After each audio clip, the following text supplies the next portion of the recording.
తీసుకుంటా అగో విని చంపే ఏ ఉండు నేను వేస్తా ఓకే అయిపోయిందా ఓకే ఏందోళ్ళకి అట్లా చూస్తారు పబ్జి ఆట గట్లనే ఆడతారు కదా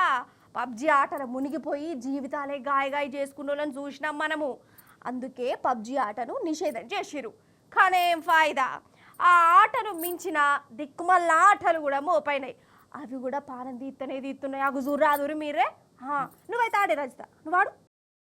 అసలు ఈ ముచ్చట ఎట్లా చెప్పాలన్నా కూడా నాకు అర్థమైతలేదు వాళ్ళ అన్యాలం అంటే అన్యాలం ఫోనుకు మరీ గింతగనం బానిసైతరే వాళ్ళన్నా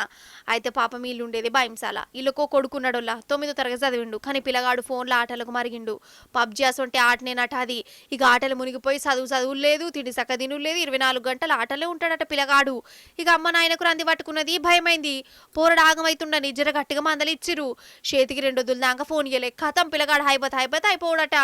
డ్రగ్స్ బాధితుని లెక్క పబ్జి బాధితుడు అయిపోయిండు ఆడకపోయే వరకల్లా పిసలేసింది ఇంట్లో రేసుకొని చచ్చిపోయిండిగా చెప్పు కథ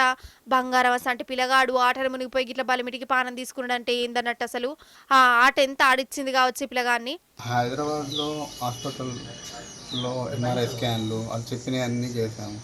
ఇక్కడికి వచ్చిన తర్వాత నిర్మల్లో మనోవైద్యం డాక్టర్ సైకియాట్రిస్ట్ అనే దగ్గరికి వెళ్ళాము కౌన్సిలింగ్ అయ్యింది బట్ స్టిల్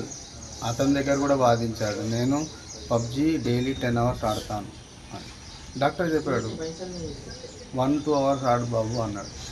కానీ ఆడు ఇంక్రీజ్ అంటే అరగంటగా మాట్లాడుతాడు డాక్టర్కి నాకు 10 అవర్సే కావాలి ఆ 10 అవర్స్ మాట్లాడింది డాక్టర్ దగ్గర చెప్పేసరికి ఇంటికి రాగానే నేను డాక్టర్ చెప్పేశాను 10 అవర్స్ నేను 10 అవర్స్ ఆడుతాను కానీ 10 అవర్స్ కూడా ఆగలే ఆడు కంటిన్యూగా ఆడుతున్నాడు మోర్ దెన్ 10 అవర్స్ నేను పెద్దోళ్ళకు కూడా చెప్తున్నా పిల్లలు మంకు పట్టుబడుతురని వాళ్ళ చేతులకు ఫోన్లు ఇస్తాన్లు వీడియోలు చూయిస్తాన్లు ఆటలు ఆడుకోమట్టురు బరాబరే కానీ ఏది చేసినా దానికి పద్దు ఉండాలి అలవాటైతే మాత్రం ఆగమవుతారు అంతేనా కాదా జర పైలం మరి ఎందుకన్నా మంచిది